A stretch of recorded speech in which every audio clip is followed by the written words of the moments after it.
Hi,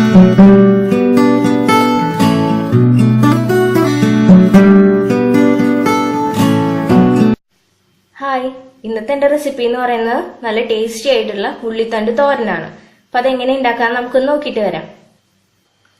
അപ്പൊ നമ്മുടെ ഉള്ളിത്തണ്ട് തോരൻ ഉണ്ടാക്കാൻ വേണ്ടിയിട്ട് എന്തൊക്കെ വേണം നമുക്ക് നോക്കാം. അതിന് ഏറ്റവും ആദ്യം തന്നെ ഞാൻ ഇപ്പൊ ഉള്ളിത്തണ്ട് എടുത്തേക്കാണ്, കണ്ടോ. അപ്പൊ നമ്മളിതിൽ മെയിൻ ആയിട്ട് ചെയ്യേണ്ടത് എന്താണെന്ന് വെച്ചിട്ടുണ്ടെങ്കിൽ ഈ ലീഫ് സെപ്പറേറ്റ് അരിഞ്ഞിടുക, അതുപോലെ തന്നെ ഈ വൈറ്റ് ആയിട്ടുള്ള ഭാഗം സെപ്പറേറ്റ് അരിഞ്ഞു വെക്കാം. അതെന്തിനാണെന്ന് വെച്ചിട്ടുണ്ടെങ്കിൽ ഈ ലീഫ് കഴിഞ്ഞിട്ട് ഇവിടേക്ക് താഴെയുള്ള ഭാഗം ഉണ്ടല്ലോ, അത് കൂടുതൽ ഒരു ഉള്ളിയുടെ ടേസ്റ്റ് ഉണ്ടായിരിക്കും. അപ്പൊ നമ്മളത് ആദ്യം നന്നായിട്ട് വഴറ്റണം. സാധാരണ ഉള്ളി വഴറ്റണ പോലെ നന്നായിട്ട് വഴറ്റിയെടുക്കണം, അല്ലെന്നുണ്ടെങ്കിൽ ഒരു ഉള്ളിയുടെ കുത്തു വരും.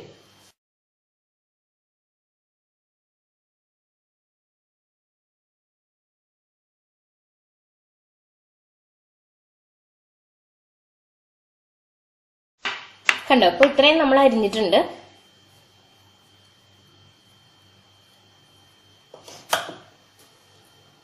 ഇത് നമുക്ക് സെപ്പറേറ്റ് ഒരു പാത്രത്തിലേക്ക് ഇട്ട് വെക്കാം.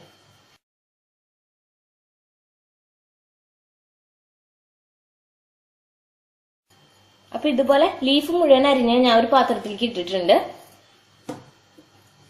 പിന്നെ ഈ വൈറ്റ് കളർ ആയിട്ടുള്ള പാർട്ട് ഞാൻ ഇതുപോലെ ഒരു ഭാഗത്തേക്ക് നീക്കി വെക്കുകയാണ്.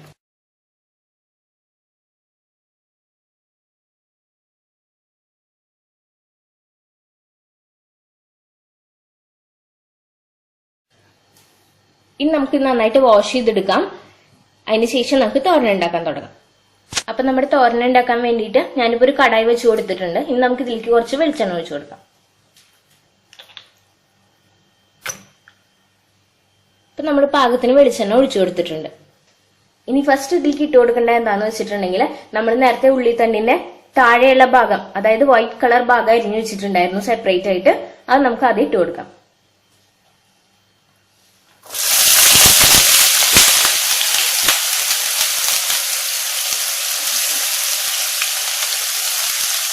ഇനി നന്നായിട്ട് മിക്സ് ചെയ്ത് കൊടുക്കാം.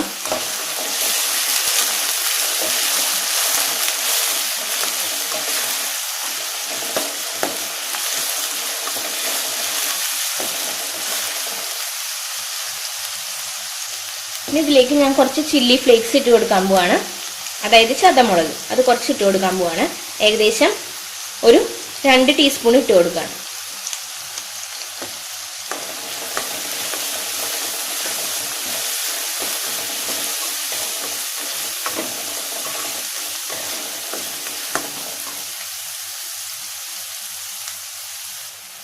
ഇനി ഇതിലേക്ക് കുറച്ച് മഞ്ഞൾപ്പൊടി ഇട്ട് കൊടുക്കാം, ഒരു 1/4 ടീസ്പൂൺ മഞ്ഞൾപ്പൊടി.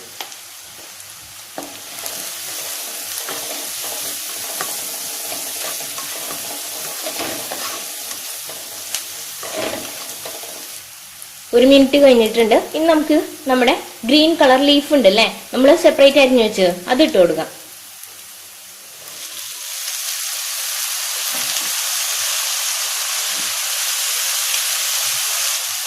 ഇനി പാകത്തിന് ഉപ്പ് ഇതിലേക്ക് ഇട്ട് കൊടുക്കാം. ഞാനിപ്പോ ഒരു 1/4 ടീസ്പൂൺ ഉപ്പാണ് ഇട്ട് കൊടുക്കുന്നത്. ഉപ്പ് ഇപ്പോഴും ഇടുമ്പോൾ നമ്മൾ ശ്രദ്ധിക്കുക, അല്ലെന്നുണ്ടെങ്കിൽ പെട്ടെന്ന് ഉപ്പ് കൂടിപ്പോവും.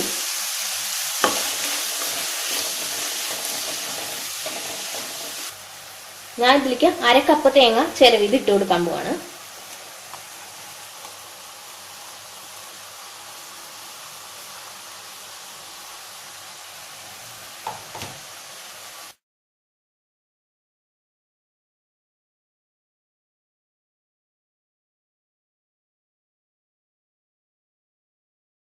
അപ്പൊ ഞാൻ നന്നായിട്ട് എല്ലാം മിക്സ് ചെയ്ത് യോജിപ്പിച്ചിട്ടുണ്ട്. അപ്പൊ നമുക്കിനി ഇത് ഓഫ് ചെയ്യാം, ഫ്ലെയിം ഓഫ് ചെയ്യാം.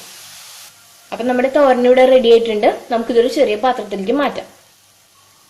കണ്ടോ, നമ്മുടെ ഉള്ളിത്തണ്ട് തോരൻ ഇവിടെ റെഡി ആയിട്ടുണ്ട്. അപ്പൊ എല്ലാവർക്കും എന്റെ റെസിപ്പി ഇഷ്ടപ്പെട്ടു എന്നുണ്ടെങ്കിൽ എന്റെ ചാനൽ സബ്സ്ക്രൈബ് ചെയ്യാം, അതുപോലെ തന്നെ ബെല്ലൈക്കൺ പ്രസ് ചെയ്യാട്ടോ, മറക്കാണ്ട്. അപ്പൊ വേറൊരു ദിവസം വേറൊരു റെസിപ്പി ആയിട്ട് ഞാൻ വരും. അതുവരെ കാത്തിരിക്കുക. ബൈ.